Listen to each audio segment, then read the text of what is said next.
Will sprinting hurt your muscle gains?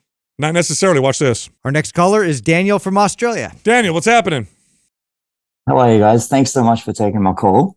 Been listening to you guys for a while now, for a few years, and I've just love the work you guys do in the fitness and health space. So great job, keep it up. Thank you. So just a bit of background to my question. After a fair few years of groundwork, I've finally managed to get my wife to do some strength training with me. She was previously into the classic calorie cuts, running through body composition changes, and I finally managed to get her, along with cardio, and I finally managed to get her to do some strength training with me, and we ran through anabolic twice. So she's motivated to go basically for success with how clothes fit in before and after pics.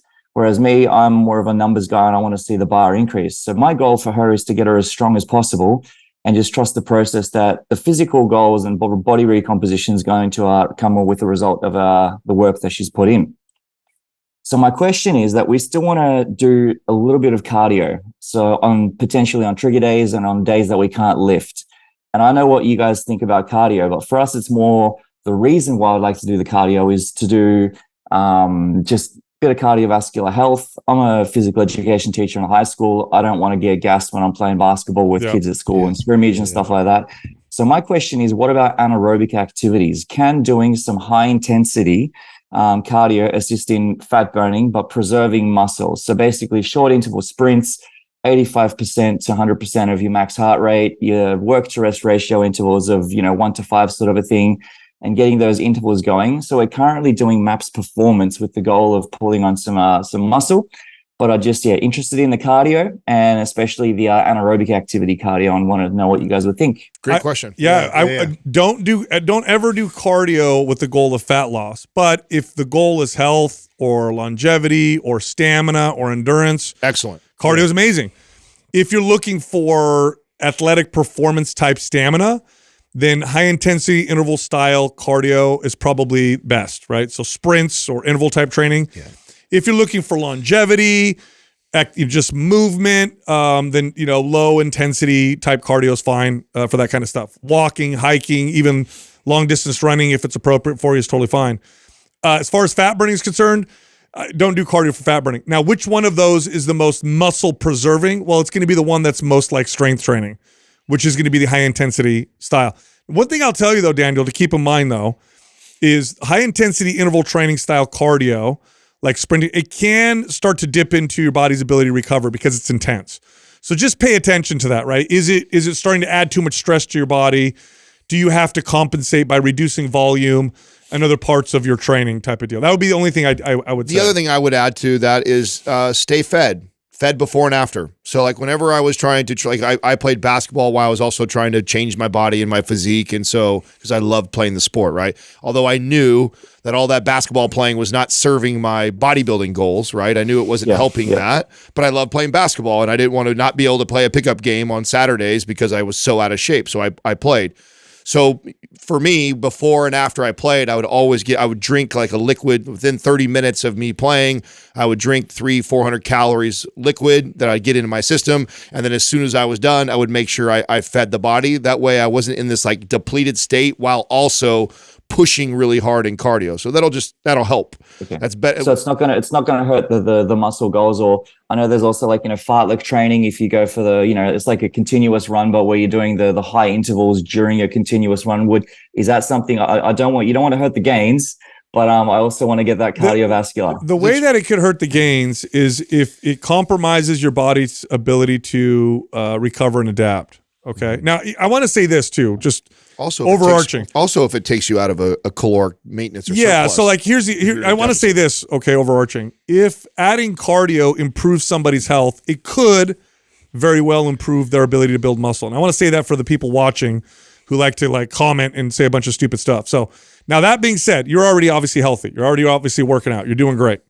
So this added cardio, is it going to improve your health? Probably not, but it will improve your performance with stamina. But it probably will take away a little bit of your ability with your strength training. So it's going to be a bit of a trade. How much of a trade? I don't know. But if you value the stamina and endurance and the time with your wife doing this kind of stuff, I mean, who cares? Yeah, and I think I think a lot of people don't realize, like, so if we increase the number of reps that you're doing with a lot of these exercises, like your heart rate's going to go up. You're getting a lot of cardiovascular endurance type benefit, even just from changing your rep range around. And so, a lot of those same kind of traits and benefits for longevity and health, you're going to receive from that too.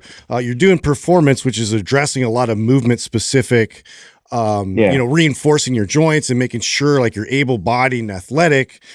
In terms of the actual overall like stamina cardiovascular side of that, if you can kind of undulate that in blocks, like how it's kind of laid out in the program, like you're going to be just fine. You're going to be able to maintain and keep a pretty nice stamina throughout, like your if you're running around with kids and all that, like it's still going to be there. Yeah, Are you and the wife in a calorie surplus or maintenance or deficit? What are you guys running right now, diet wise? We're trying to be sort of in that maintenance too. I've been bumping her from a few sort of going into surplus into a few little cuts and then into a surplus. So we're sort of doing sort of like a 4 to 6 weeks in one and then dropping down into another for another sort of 4 to 6 weeks and then just mixing it up a little bit. So right now we're pretty much in a surplus, I think. Here's what I would say too. It's like, if you guys if you're like a fitness couple, you love working out together, you really enjoy this, you like the stamina that comes from athletic performance, here's what I'll tell you to do on those days. Find something you enjoy doing together,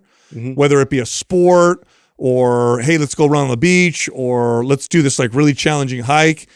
Do that instead. And you'll get better results from doing that just because of the enjoyment than trying to tie it to fat loss, because that can be kind of a losing battle. And people, and when you're doing it out of enjoyment, it kind of self-modulate, you tend to modulate it naturally. And that's what I would recommend, especially because you're doing it together. So rather than being like, okay, we need to do this specific workout, whatever, say, hey, Thursday, let's go do that crazy hike that we've wanted to do, or let's go let's go to that beach, Hit or up some pickleball. Yeah, or let's go play a sport, like have fun with it.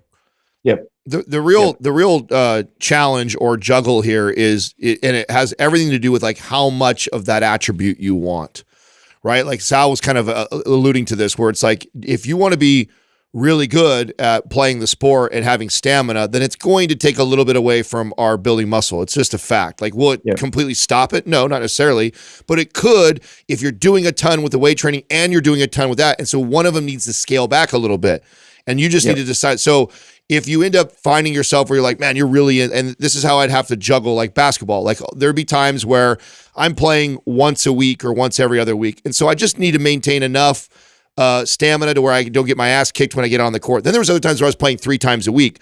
Well, the times where I was ramping up and I'm playing 3 times a week, I had to scale back on the strength training because lifting more weights was not benefiting me having more muscle. Although people don't think of it that way. They think, oh my God, I'm lifting less weights. How could that be serving me with building muscle? Well, it is if you're also doing a ton of cardio and stamina. You have to play with Well, what's interesting, when I was like experimenting that with like getting back into like rec basketball and like trying to, move around. What was really the most fatiguing was the unfamiliarity with the movements. And so for me, focusing more on mobility and reinforcing a lot of those like rotational movements, lateral movements, things like that, my body got less, I didn't have to expend as much energy to produce. The better skill you have with the movement, the less tiring and exhausting it's going to be. And this is just, I mean, obviously, right? If you're really bad at a movement and you go try and do it, you're going to exert a lot of energy trying to do it. The body starts to become very efficient. So Justin's point is like, I mean, it's beautiful, because if you're trying to get more stamina for a specific type of sport, well, playing that sport will do it better than anything. Yep. Well, it's more just, I want to get her as strong as possible and put on some muscle, because I know that's, obviously all the health benefits of that. And that's also the best for body recomposition, because she wants to just sort of lean out a little bit. But for me, it's more just for the cardiovascular aspects and just for the odd, the pickup basketball game at school or something like that. So I'm not like looking to be an athlete. But I am looking at the priority is to put on muscle and strength, but I do want that cardiovascular aspect so that you just don't get gassed. So, so it sounds like go have fun with it then. Awesome. Thank you so much for your help. Appreciate it. You got it, man. Thanks for calling in. Cool. See ya. I want to talk to that point that you made, Justin. They've done studies on this. Well, they'll take extremely high level, incredible VO2 max athletes with incredible endurance, and they'll have them do the sport that they compete in, and they'll switch to something, and then their calorie expenditure goes through the roof, and their ability to perform it drops significantly. Yeah, and it's weird that I just kind of thought of that because even if you're doing something silly like a Wii boxing or or like something that's like you wouldn't do normally, but man, why am I so tired and so exhausted? Totally. It's just your body. You haven't trained that way with your body yet, so your body has to expend a bit more energy to be able to recognize it. 100%. Look, if you like the show, head over to mindpumpfree.com. Check out all of our free fitness guides. You can also find us on Instagram. Justin is at mindpumpjustin. I'm at mindpumpdestefano, and Adam is at mindpumpadam.